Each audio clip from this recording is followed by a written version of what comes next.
Salut la compagnie, c'est Jules Melon et aujourd'hui dans Impro Ciné Critique, je vais fêter les 30 ans d'un film choral assez culte ma foi, sorti en 1993, Shortcuts de Robert Altman, qui avait avant fait entre autres The Player, grand film que j'ai découvert il n'y a pas si longtemps que cela, mais je n'ai pas fait de vidéo sur la chaîne, ça sera fait plus tard du coup.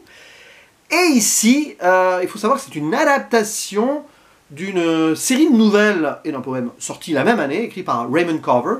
Même titre, Shortcuts, tout ça. Et amusant, mais j'ai étudié ses écrits et le film à la fac, à l'époque, il y a une vingtaine d'années donc, et forcément j'en ai soupé en cours, jusqu'à l'overdose à un moment, et je n'ai plus revu ce métrage depuis. Donc il s'agit d'une véritable redécouverte comme cela, évidemment, qui m'a fait remonter quelques souvenirs. Et qui dit film choral dit casting royal. Nous avons par exemple Andie MacDowell, je pense que je l'avais découverte bien avant quand même dans Un jour sans fin ou 4 mariages et un enterrement. Bruce Davison, Jack Lemmon, qui est plus vers la fin de sa carrière là.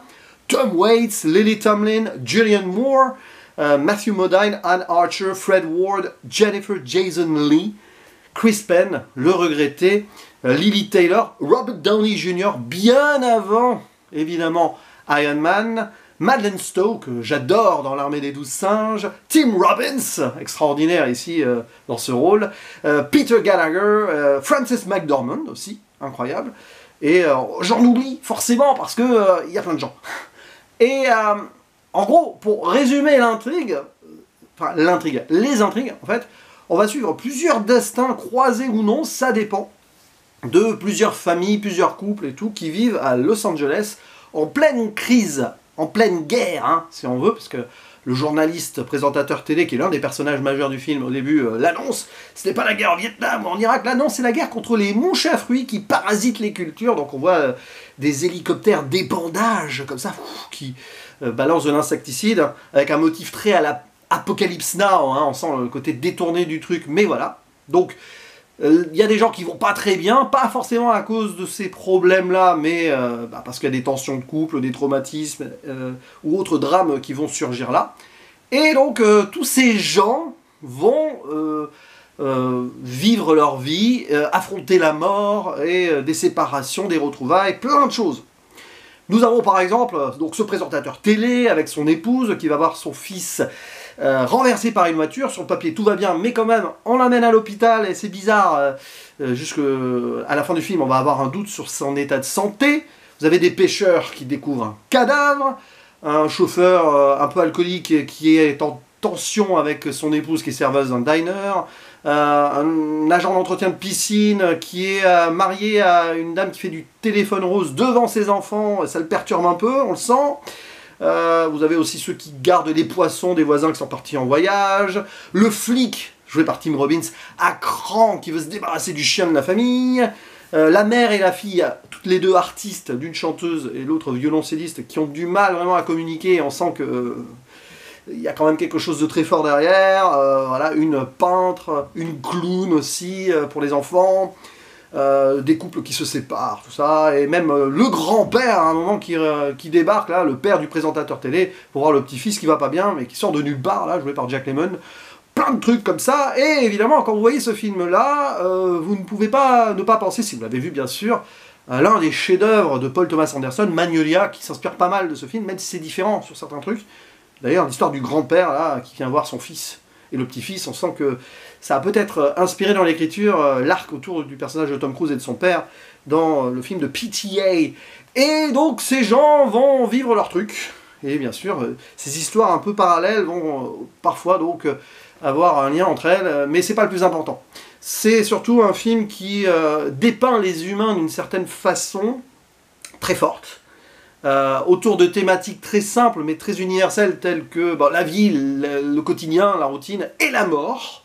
Life and Death in LA, To Live and Die in LA, c'est très drôle, tiens, quand on y pense. Là, c'est un autre film.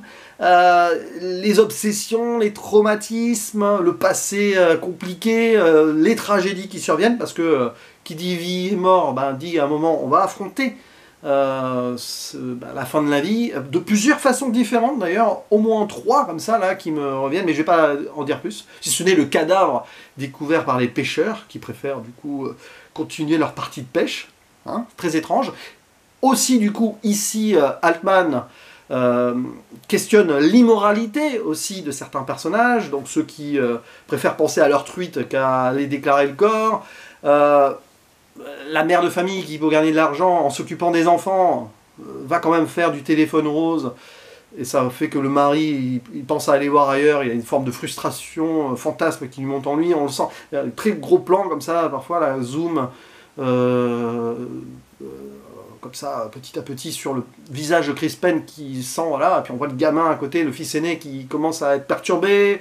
Il y a des trucs comme ça qui sont un peu bizarres. Le père, là, flic qui en a marre, il rejoint sa famille, et il est bouffé par son boulot, et le chien l'exaspère aussi bien, donc il va essayer de l'abandonner. Voilà, il y a plein de trucs comme ça qui sont très durs, très anecdotiques, même parfois, sur le papier, mais qui font que c'est une effusion de vie, ce film. Alors, le seul souci, c'est que c'est un petit peu bourratif par moment. Tu te dis que, waouh, c'est ambitieux. D'ailleurs, très beau travail au niveau de l'adaptation des nouvelles de base de Altman. On avait étudié ça justement à la fac avec le professeur Carlet, hein, je cite son nom si des gens le connaissent, c'était à Montpellier.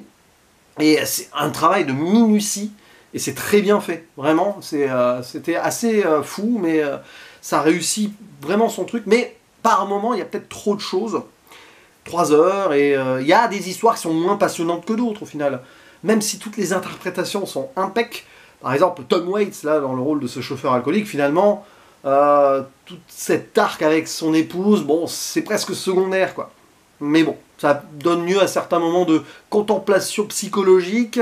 Parfois d'ailleurs dans ce cabaret où chante cette dame jouée par Annie Ross, qui était aussi chanteuse, hein, forcément, avec des paroles qui dépeignent parfaitement ce que ressentent les gens aussi, et l'histoire du film.